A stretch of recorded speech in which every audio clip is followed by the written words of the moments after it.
The private room at the back of the steakhouse had a long table and one chandelier, and my family had arranged themselves along it, the way they always did, which is to say with my father at the head, and me as far from him as the wood would allow. There were 11 of us that night, counting the lawyer, and I sat between an empty chair and the wall, holding a glass of water I had not touched. The candles had been lit early. Someone had ordered for the whole table, without asking me what I wanted, and a plate of food I would not eat sat cooling in front of me while my father told a story everyone had heard before. He was in a generous mood, which in my father meant he had an audience. He had spent the evening describing the rescue, the merger he believed was about to save the plants, the white knight who had appeared out of nowhere to take on the debt that my brother had buried the family business under. He did not know who the buyer was. None of them did. They only knew that a holding company had agreed to absorb 3 factories and a mountain of obligations, and that the family name would survive, and that this called for a celebration. So they were celebrating. My mother had worn the good earrings. My brother had ordered the second bottle. "Still pretending that little business of yours matters," my father said, turning to me at last, because every family dinner reached the point where he turned to me at last. The table laughed the soft, practiced laugh of people who had laughed at this joke for 15 years and found it comfortable. "We were just saying," he went on, warming to it, "that some people build things and some people play at building things, and you can always tell the difference when the bill comes due." I set down my fork. I had not been using it, but I set it down anyway, because I wanted my hands free and I wanted the small sound of it against the plate to mark the moment for me, even if no one else heard it. I looked down the length of that table, past my mother's earrings and my brother's wine and the lawyer's folded hands, to my father at the head of it. "The holding company that bought your factories this morning," I said. "That's mine." I did not raise my voice. I have never been able to raise my voice in that room, but the words carried, the way a small, true thing carries in a space that has gone suddenly still, and the table went silent. Not the polite silence that follows a joke that has fallen flat. The other kind, the kind where everyone hears their own pulse. My brother recovered first, because he always recovered first. "That's not funny, Eleanor," he said. I did not answer him. I was watching my father, because my father was the only one at that table who had built a factory with his hands, and he was the only one who understood, in the place where understanding actually lives, what it meant that the company now in control of his life's work belonged to the daughter he had spent a lifetime seating against the wall. I watched it reach him. I watched it cross his face the way weather crosses a field, slow and total and without any sound. He looked at the lawyer. The lawyer, Tom Avery, who had drawn up half the documents in that family's history and who had signed the closing papers that morning, did not look surprised. That was its own kind of answer. My father did not say another word for the rest of the night. The candle between us guttered and steadied, and for the first time in my life, the man at the head of the table had nothing to say to me. I should tell you that I did not build a company to win an argument with my father. People assume that I did, the few people who know the whole of it, and I understand why they assume it because it makes a cleaner story. The wounded daughter, the empire, the long game. But the truth is plainer and less flattering to me. I built the firm because building was the only thing I had ever wanted to do, and my family would not let me near the one thing they were building, so I went and built something else. The factory was never going to be mine. They made that clear before I was old enough to vote. So I stopped asking for a door that was painted on the wall, and I went and found an actual wall, and I put a real door in it, and I walked through.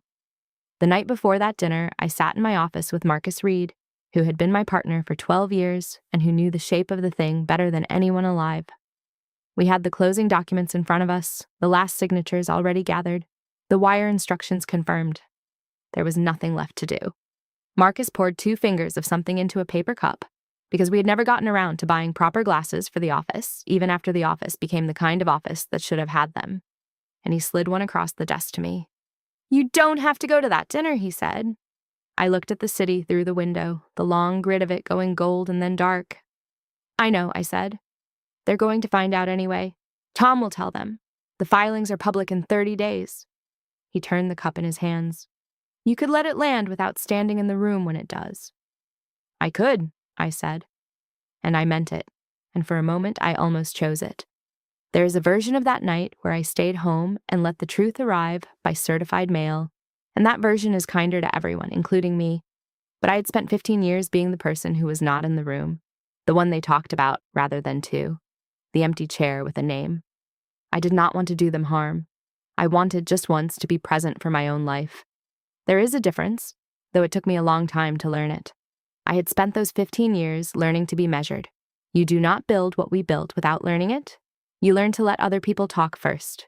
You learn that the person who keeps her voice level in a room full of raised ones is usually the person who ends up holding the pen. You learn that patience is not the same as weakness, though it looks identical from the outside, and that the looking identical is sometimes the whole advantage. I had a great deal of that patience by the time I was 38. I would need every ounce of it. I have been asked by the few people who know the whole of it what it actually felt like to build the firm, and I never know how to answer, because the honest answer is that it felt like nothing dramatic at all. It felt like 1,000 ordinary Tuesdays. The first real factory we ever owned outright was a parts supplier in a town I had never heard of, a company that made stamped metal brackets for an industry that was slowly dying, and on paper, it was a corpse. But I had spent 3 days walking that floor before we closed, and I had seen what the spreadsheets could not see, which was that the line workers knew their machines better than the men in the office knew the business. The problem was not the people. The problem was never the people. The problem was a scheduling system designed by someone who had never stood at a machine, and a sales team selling the wrong brackets to the wrong customers, and an owner who had stopped walking the floor years before. We bought it for almost nothing. We changed the schedule. We let 3 people in the office go, and we did not touch a single person on the line, and within 18 months the corpse was breathing, and within 3 years we sold our piece for 11 times what we paid. Marcus and I did that again, and then again, and each time I learned the same lesson in a slightly different shape. The men who ran these companies into the ground almost always blamed the workers, the market, the unions, the weather, the Chinese, anything but the chair they sat in and the floor they had stopped visiting. And almost always the fix was the same. Go to the floor. Listen to the people who actually make the thing, find the place where the work and the decisions had come apart, and bring them back together. It was not magic. It was not even particularly clever. It was just the thing my father had done for the first 20 years of his life and then forgotten how to do, and the thing my brother had never learned at all. I had learned it by watching my father when he was young and hungry, before the plants became a monument instead of a workshop. The irony of that did not escape me. The most valuable thing I owned, the instinct that built my entire firm, I had stolen from a man who would spend his life insisting I had stolen nothing of value because I had walked away from him. By the time I was 35, we owned pieces of 14 companies and controlled outright the operations of 9. I had a corner office I rarely sat in, because I was usually on a factory floor somewhere, in steel-toed boots and a hard hat, asking a 40-year veteran of a stamping line to explain to me what was wrong with his machine. Those were the best hours of my life, and not one person at my family's table would have believed me if I had described them. They pictured me, when they pictured me at all, in some vague city office doing some vague city thing, the kind of work that did not leave dirt under your fingernails and therefore, in my father's accounting, did not count as work. The truth was that I had more machine oil on my hands by 35 than my brother had gotten on his in his entire pampered life. But the truth did not have our name on a sign, so the truth did not register. To understand the dinner, you have to understand the floor of the first plant, where I learned what I was to my family before I had the words for it. My father built that first factory the year before I was born, and he built the second when I was 9, and the third when I was 16, and by then the plants were not a business to him. They were the proof of his life, the thing he would point to when he was gone, and a man does not hand the proof of his life to just anyone. He hands it to the son who has wanted it since he could walk. My brother Grant wanted it since he could walk. I will give him that. He stood at our father's elbow on that floor when he was 6 years old and looked at the machines the way other children looked at the sky. I looked at them that way too. That is the part no one in my family ever believed. I love that floor. I love the smell of cut metal and machine oil, the particular gray of the light through the high windows, the way a line of people who knew their work could move like one careful animal. When I was 5, I thought the plant was the center of the world, and I was not entirely wrong, because it was the center of ours. But there is only one chair at the head of that kind of table, and it had been promised before I arrived, and my wanting the floor was treated, when it was noticed at all, as a charming confusion that I would grow out of. There is one memory I keep returning to. From the autumn, I was 11. The third plant was being built that year, and my father took the family out to see the foundation poured, and I remember standing at the edge of the site in a coat that was too big for me, watching the concrete come down the chute, and feeling something open in my chest that I did not have a word for yet. I asked my father a question about the load the floor would have to carry, a real question, a good one, the kind I had worked out from a book I had been reading. He did not hear me.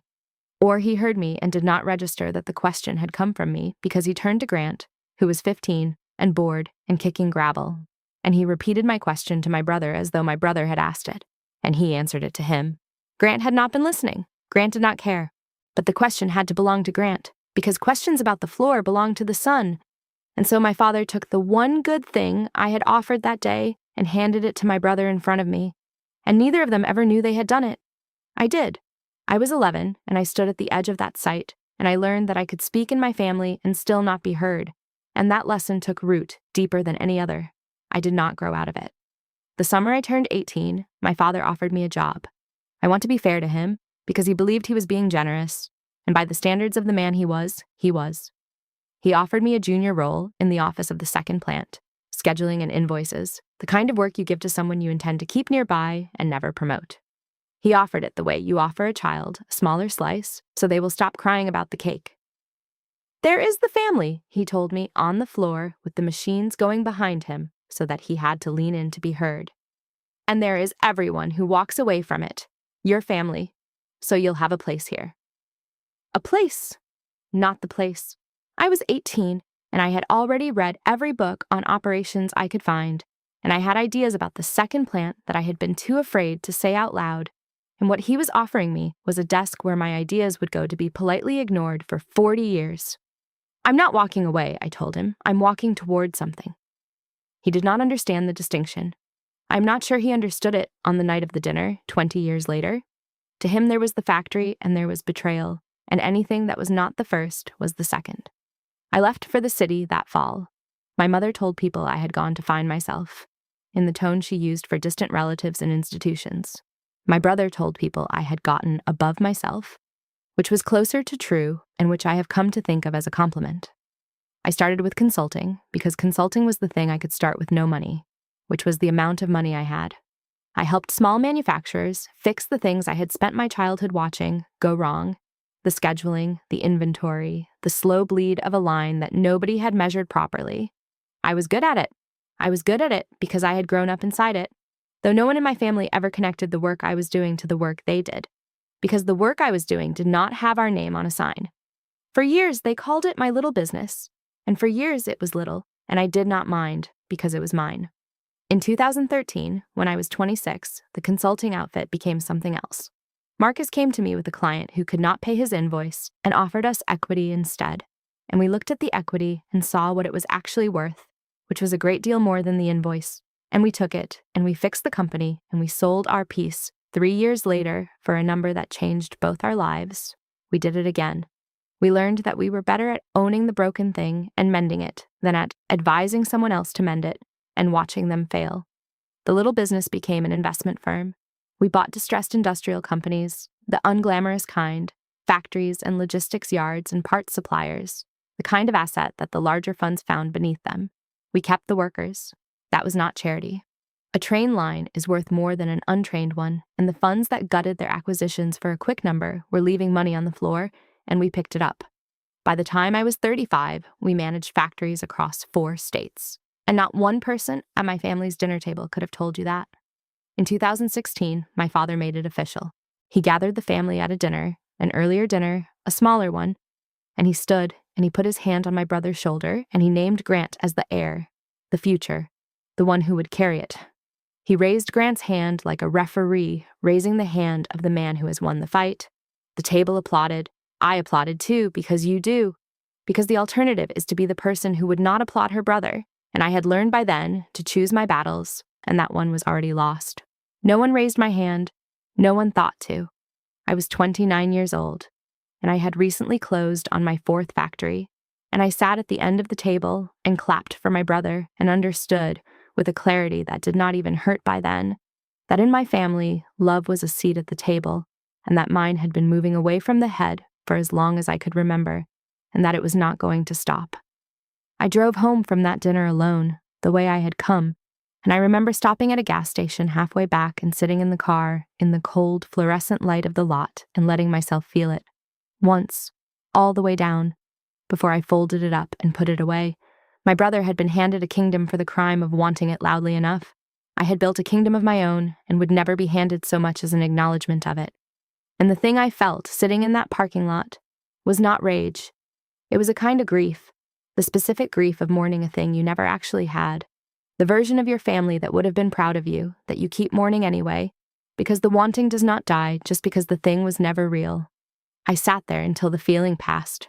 Then I drove back to the city and to the office and to the only family that had ever raised my hand, which was the one I had made. I made my peace with that, or I told myself I did, which is what making your peace usually turns out to be. I stopped going home for the smaller occasions. I stopped explaining my work because explaining it only produced the particular smile they wore for things they had decided not to take seriously. I built. The building was enough. For a long time, the building was genuinely enough. And I want you to believe that because it is true, and because the part of the story that follows only makes sense if you understand that I was not lying in wait. I was not circling. I had a full life and a company I loved and a partner I trusted, and my family was a closed door at the end of a hallway I no longer walked down. Then my brother nearly destroyed the thing he had been handed, and the wreckage of it came across my desk. Grant took full control of the plants in 2019 when my father's health first began to slip and he could no longer be at the floor every day. I did not see what happened next because I was not there, but I have read the documents since, and the documents tell a simple story. My brother was not a builder. He was a man who had been promised a kingdom and who mistook the promise for the work. He borrowed against the plants to buy a fourth that he did not understand, and when the fourth one struggled, he borrowed against all of them to cover it, and then he borrowed to cover the borrowing. He did the thing that men do when they have never been told no, which is to assume that the next loan will fix what the last one broke. By 2023, the family business was carrying debt the way a swimmer carries stones, and the bank that held most of it had decided it no longer wanted the risk, and so it did what banks do. It bundled the debt and sold it. I heard the details later, the way you hear the details of a slow accident after the fact, from the people who watched it happen and could do nothing. There was a supervisor at the main plant, a man named Hollis, who had worked the floor for 26 years, and he told me once, after it was all over, that he had watched my brother walk the floor exactly 4 times in 2 years. My father had walked it 4 times a day. Grant came down in good shoes when there were photographs to be taken, and the rest of the time he sat in the office my father had built and made decisions about a floor he did not understand. And the floor knew it, the way a floor always knows.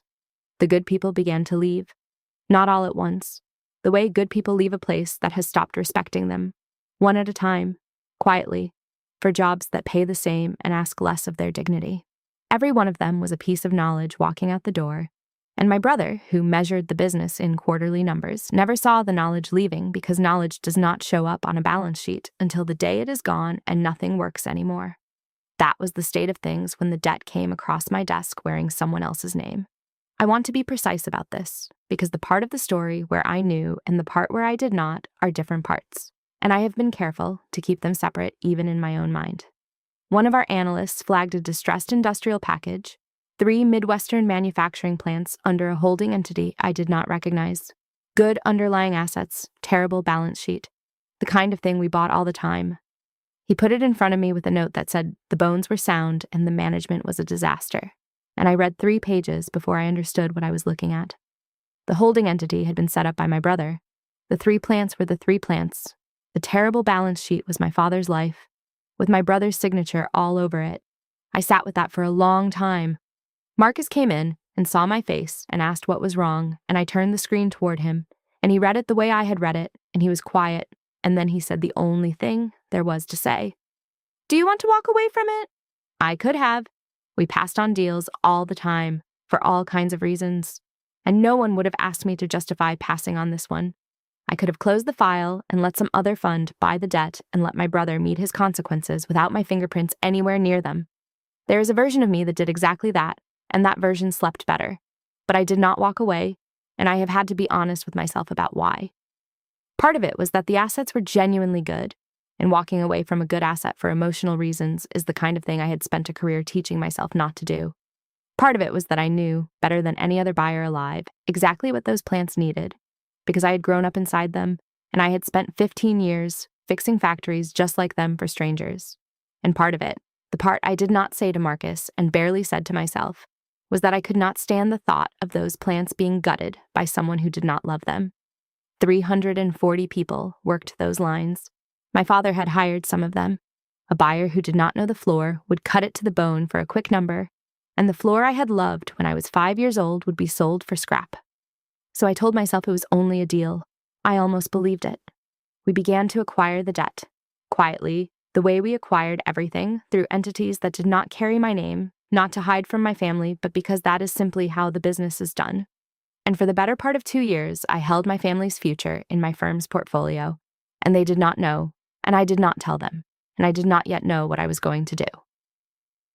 In that time, the family closed ranks the way families do when the ground is going soft under them.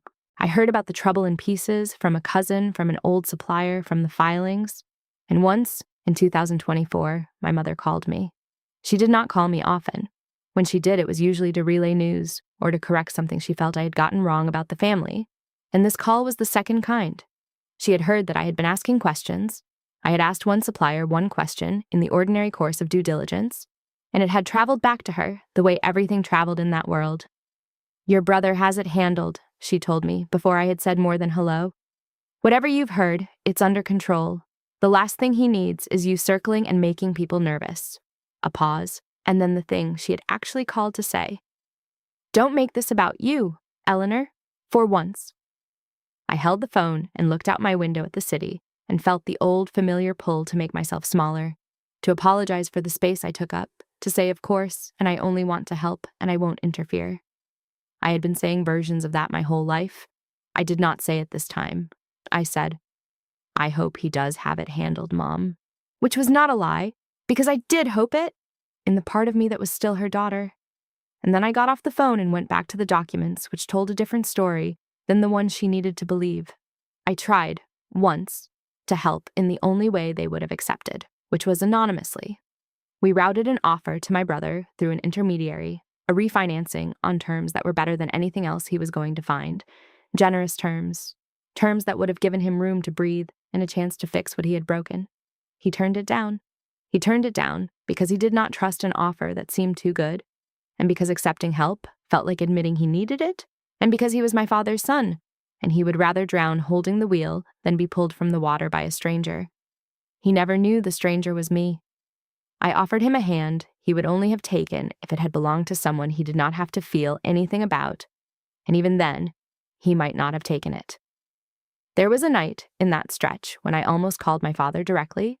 I had the phone in my hand and his number on the screen, and I had a whole speech ready, a daughter's speech, the one where I told him I could help, that I had spent 15 years becoming exactly the person who could save the thing he loved, that all he had to do was let me. I sat with my thumb over his name for a long time, and then I put the phone down, because I knew how the call would go. He would hear the offer as an insult. He would hear in a daughter offering to rescue the family business, only the unbearable suggestion that the family business needed rescuing by the child he had written off, and his pride would refuse before his mind had finished listening. I knew this because I had spent 37 years studying the man. I put the phone down and I did not make the call, and I have wondered since whether that was wisdom or cowardice, and I have decided it was probably both, the way most of the hard choices turn out to be both. That was the moment something in me changed, though I did not name it then.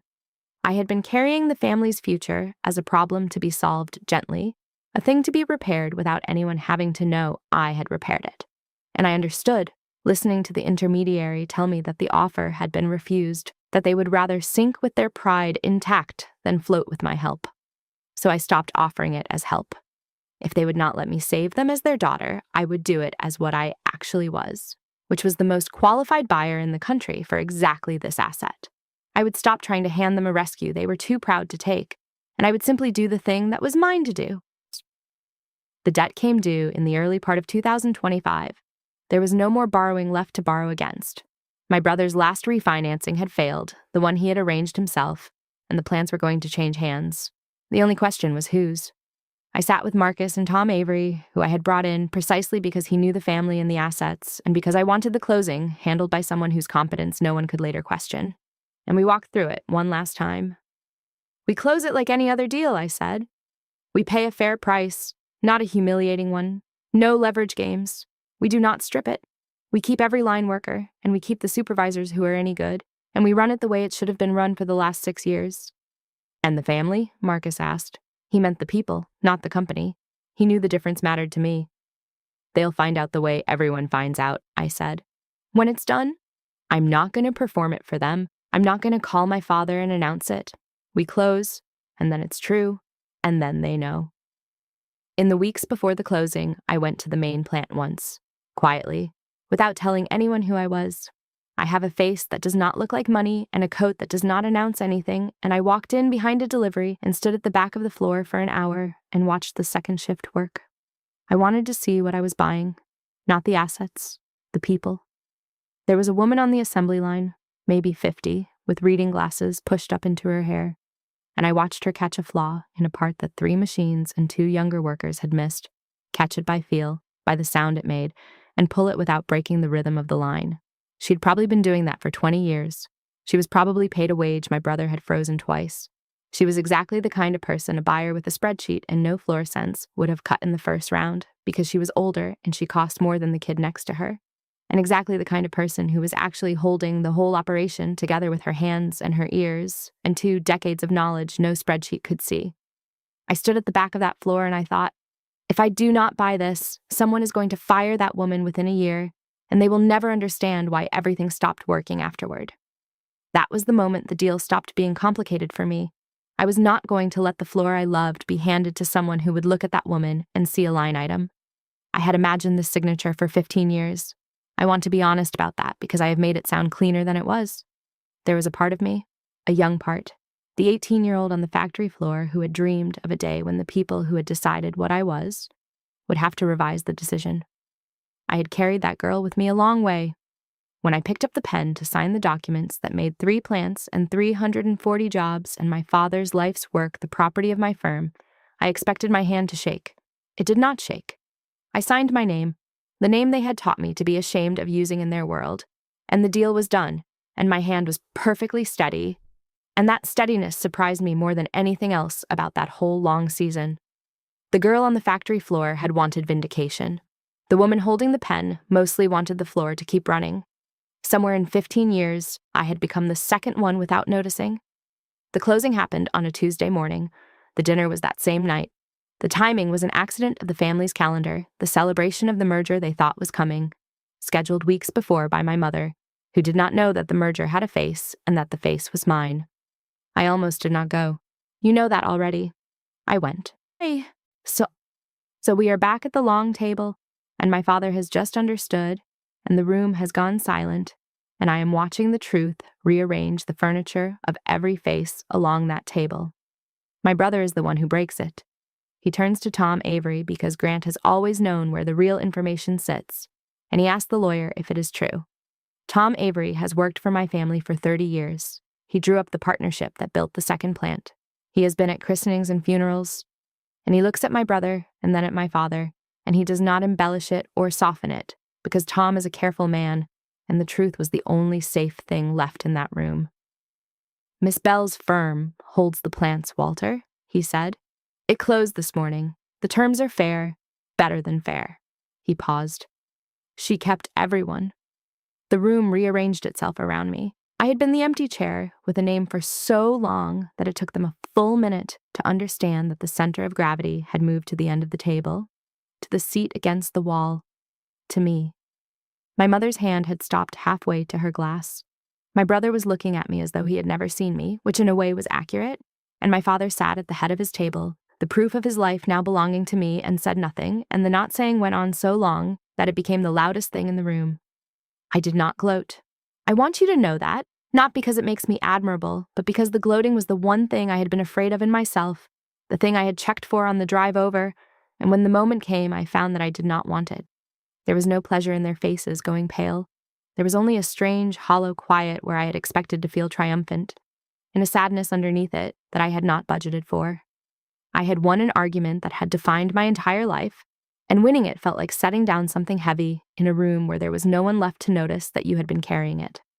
My father came to my hotel the next morning. I had not expected him to. There was a knock at a little after 7, and I opened the door, and he was standing in the hallway in the coat he had worn for 20 years, looking older than he had looked across the candles the night before. And I let him in, and poured him a coffee from the machine in the room, because I did not know what else to do with my hands. He did not apologize. I had not expected an apology, and I did not get one. and I have stopped needing it, mostly.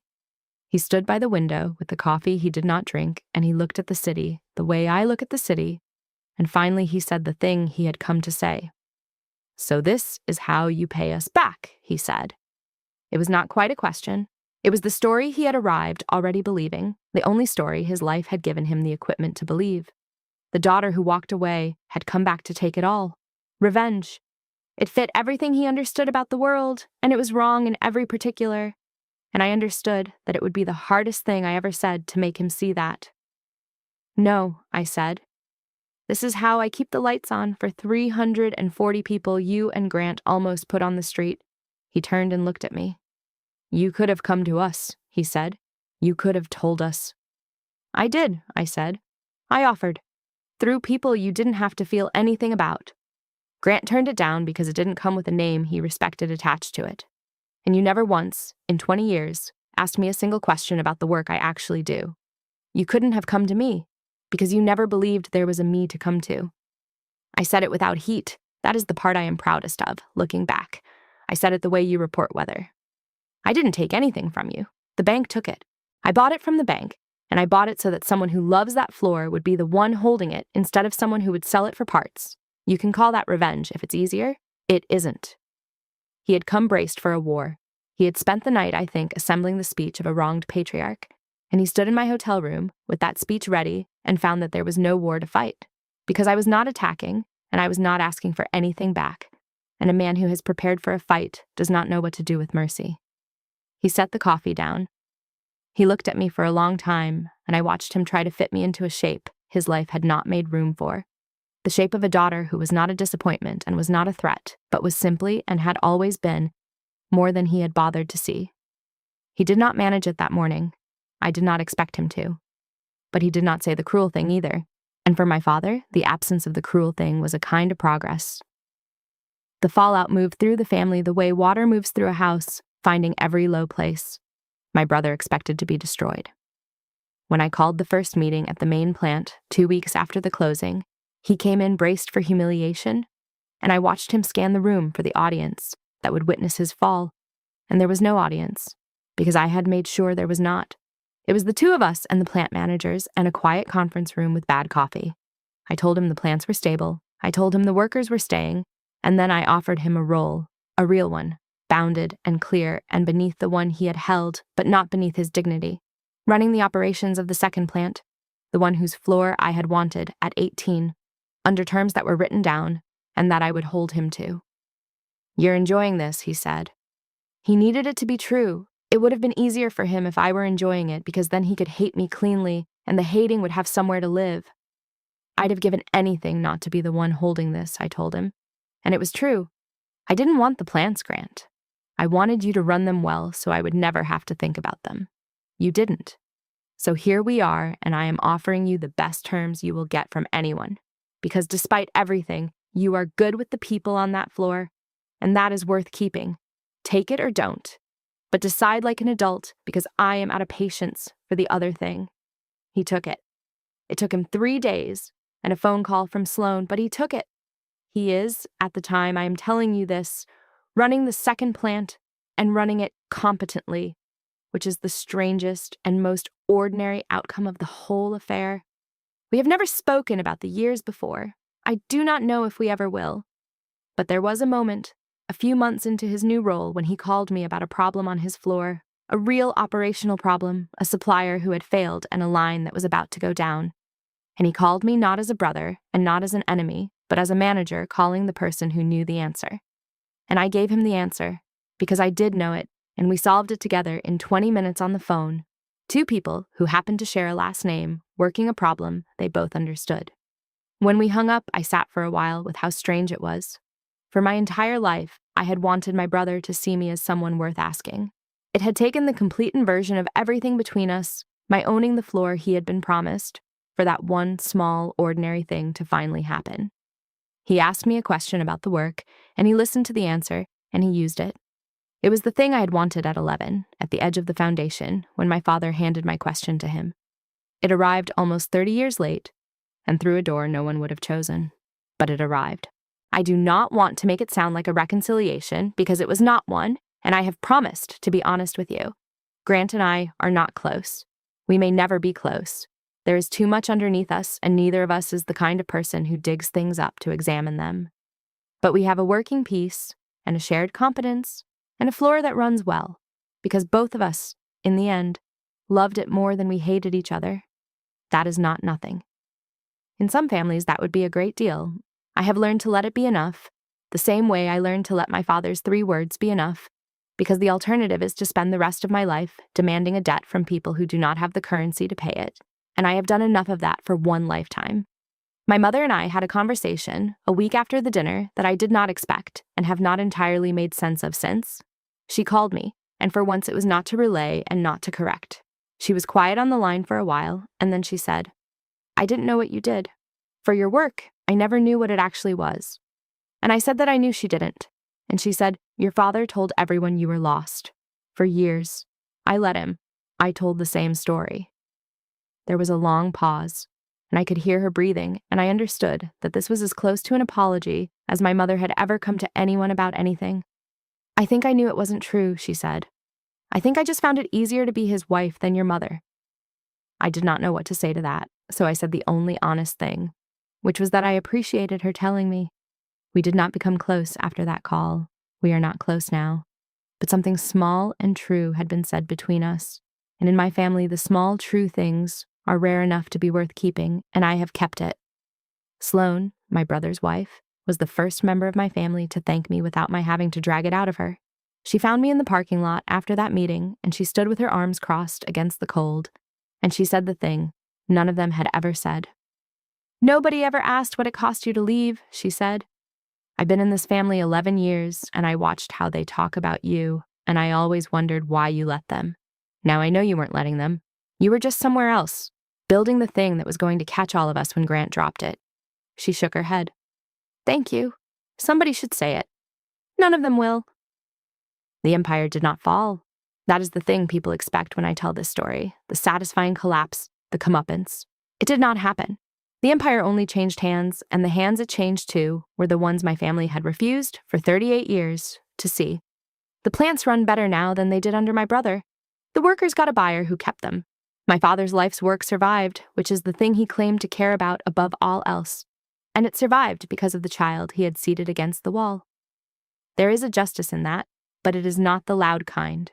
It is the quiet kind, the kind that does not need anyone to lose for it to be complete. I went back to the main plant alone one evening, after the deal was long closed and the dust had settled into a new shape. I let myself in after the last shift, when the floor was empty and the high windows had gone the deep blue they go at dusk, and I walked the length of the line my father had built before I was born. I had wanted, for so long, for them to see me. Now they did. My father saw me. My brother saw me. The whole table had finally turned. And I stood on that quiet floor and waited to feel the thing I had practiced feeling for 15 years, and it did not come. And in its place was something I had not expected, which was simply the smell of cut metal and machine oil and the gray light I had loved when I was 5 years old, and the understanding that the floor had never been the thing I needed. The seeing had never been the thing I needed either. I found the woman with the reading glasses before I left the floor for good that evening. Her name was Carol, and she had worked that line for 22 years. And she did not know who I was beyond the new owner, which was all I wanted her to know. I asked her how the line was running. She told me the truth, which is rarer than you would think, that it was running better than it had in years because someone had finally fixed the schedule and stopped pulling people off their stations to chase the panic of the week. I asked her if there was anything the floor needed that it was not getting. She looked at me for a moment, deciding whether I was the kind of owner who actually wanted the answer, and then she told me, plainly, 3 things. All of them small, all of them right, all of them things my brother had been told and ignored for years. I wrote them down in front of her so she would know they had been heard. I fixed 2 of them that month. That, more than any signature, more than any moment at any dinner table, was the thing that made the whole long season worth it to me. Not the look on my father's face, the look on Carol's, when she realized that for the first time in years, telling the truth to the person in charge was going to change something. Marcus found me there. He had a way of knowing where I would be. He walked out onto the floor with his hands in his pockets and stood next to me and looked at the silent machines.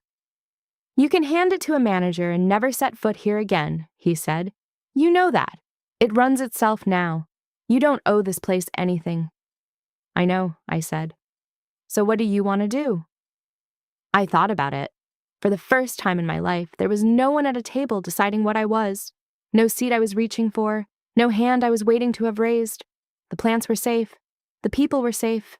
The argument was over, and I had not so much won it as outlived it. And I realized, standing on that floor, that the thing I had been chasing my whole life had turned out to be a door and not a destination. I had spent 38 years trying to get into the room. And the room, when I finally stood in the middle of it, was just a room. And the door on the far side of it led somewhere I had not let myself look. "I want to leave it in good hands and go build the next thing," I said. "I've been holding my breath at the end of that table since I was a child. I'd like to find out what I do when I'm not."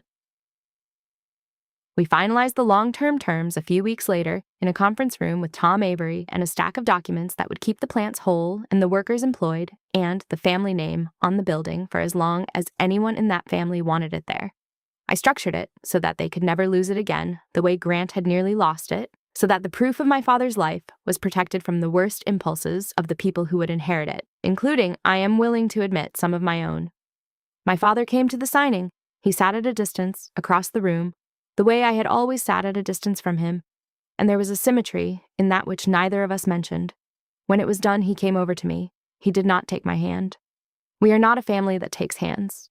But he stood in front of me, an old man who had built 3 factories and misjudged one daughter for her entire life, and he managed 3 words, which from my father was an avalanche. "You did right," he said. I could have made him say more. There was more he should have said, a great deal more. Things I had waited my whole life to hear and had stopped waiting for somewhere in the last year. But I did not need them anymore, and needing them had been the chain, not the not getting them. So I let the 3 words be enough, because they were the most he had, and the most he knew how to give, and because I had finally arrived at the place where his accounting of me was no longer the ledger I balanced my life against. "I know," I said. That was the truest thing I said in the whole affair, and I said it to my father, and then I drove away from the plant my family had built, with the city ahead of me and the long line of it going gold and then dark, and I did not look in the mirror because there was nothing behind me that I needed to keep watching, and everything I was driving toward was ahead. I did not get my family back. I want to be honest with you about that, because the story would be cleaner if I told you we all sat down to a healed dinner with my hand finally raised. And we did not, and we have not, and we may never. My mother still calls only to relay and correct. My brother and I have a working relationship and a careful peace and not much more. My father said the 3 words, and has not added to them. The severance was real. The distance is still distance. People ask me sometimes whether I forgive them. It is the question everyone wants answered, because forgiveness is the tidy ending, the bow on the box. And I never know how to answer it, because forgiveness, as most people mean it, is a transaction. You wronged me, you acknowledge it, I release you. But my family was never going to complete their half of that transaction. My father said 3 words, and my mother said she had found it easier to be his wife than my mother. And that was the entire account, paid in full, of 40 years. If I had waited for an apology large enough to match the wound, I would have waited the rest of my life. So I did something other than forgive them. I stopped keeping the ledger. I closed the account, not because they had paid it, but because I no longer wanted to be in the business of collecting it. There is a freedom in that which forgiveness, the transactional kind, never gave me. I did not need them to be sorry. I needed to put down the thing I had been carrying, and putting it down turned out to be a decision I could make alone, without their permission, without their participation, without them ever knowing I had made it. But I got myself back. I had not known, until I drove away from that plant, that those were 2 different things. I had spent my whole life believing that being whole meant being seen by the people who had refused to see me, that the wound would close the day they finally admitted I was more than they had decided. And it turns out that is not where the wound closes. The wound closes the day you stop offering it to them to inspect. They never raised my hand. In the end, I did not need them to. I had 2 perfectly good hands of my own, and I had been using them all along, building in the dark at the end of the table, and the building had been the point the whole time. So I want to say something to you, whoever you are, sitting wherever you are sitting, if any part of this was familiar. If you are still trying to earn a seat from people who keep moving the table, hear me. You can spend your whole life perfecting the case for your own worth, presenting it again and again to the same judges who decided against you before you ever spoke. Or you can stop. You can take the competence and the patience and the quiet strength you have been pouring into that hopeless trial, and you can pour it instead into building the room where your worth is not a question anyone is allowed to vote on. You are allowed to do that. No one is going to give you permission because the people whose permission you want are exactly the people who will never give it. So give it to yourself. Build the room where your worth is not in doubt. Fill it with the work of your own 2 hands. And then leave the door open because there is no cruelty in you, and the people who diminished you may someday wander through it and finally see what you made. But do not stand by that door waiting for them. Do not hold your breath at the end of their table for 1 more year. Walk to the middle of your own room and breathe and build the next thing. I am still building. I think I always will be. And the table I sit at now, the one I made, has no head and no foot, and there is a chair at it for anyone who comes in good faith, and not one of those chairs is against the wall.